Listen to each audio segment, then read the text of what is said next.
জামাত বিএনপির মতো ভাড়া দিয়ে টাকা দিয়ে এখানে আনতে হয় না।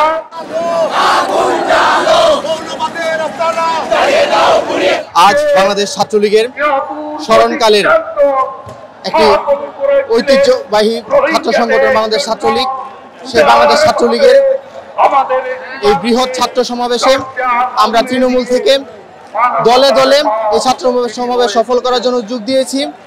এখানে আমরা এসেছি মাননীয় প্রধানমন্ত্রী দেশরত্ন শেখ হাসিনার যে নির্দেশনা আমাদেরকে দিবেন, সেই নির্দেশনা অনুযায়ী আমাদের সামনের যে চ্যালেঞ্জ রয়েছে, আমাদের বর্তমান বাংলাদেশে যে উন্নয়ন অগ্রযাত্রা রয়েছে তা যেন ভবিষ্যতে অব্যাহত থাকে এবং আগামী যে দ্বাদশ জাতীয় সংসদ নির্বাচন রয়েছে সেই নির্বাচনে বাংলাদেশ আওয়ামী লীগকে যেন আবারও ভোট বিপ্লবের মাধ্যমে মাননীয় প্রধানমন্ত্রী জননেত্রী শেখ হাসিনাকে আবারও সংসদে অধিষ্ঠিত করা যায় সেই জন্যই আজকে আমরা সারা বাংলাদেশ ছাত্রলীগ আমাদের এই আজকের এই শহরার্থী উদ্যানে উপস্থিত হয়েছি।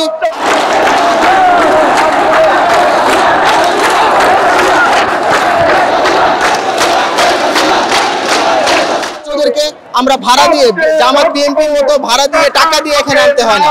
আমাদের এখানে প্রতি ইউনিট থেকে শুধুমাত্র নেতাকর্মীরা আসলে আমরা 50 লক্ষের অধিক নেতাকর্মী বাংলাদেশ ছাত্রলীগে রয়েছে। মাননীয় প্রধানমন্ত্রী জননেত্রী শেখ হাসিনার নেতৃত্বে বাংলাদেশ দুর্বার গতিতে এগিয়ে চলছে। এখানে জামাত বিএনপি তারা বারবার বলছে টেক ব্যাক বাংলাদেশ।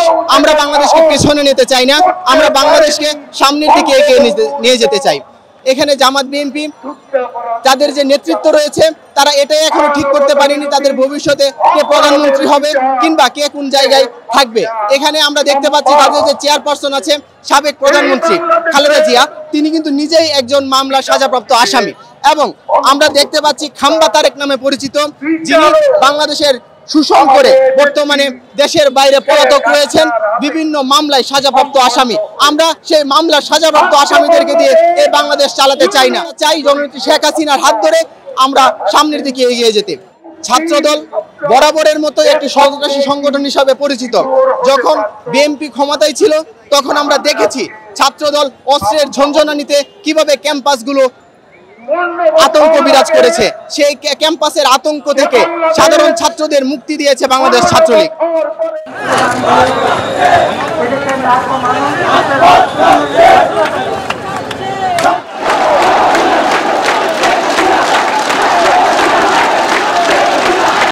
সংবাদ, ফিচার ও অনুষ্ঠানের জন্য ভিজিট করুন সংবাদ প্রকাশের ওয়েবসাইট এবং যুক্ত থাকুন ফেসবুক পেজ ও ইউটিউব চ্যানেলের সঙ্গে।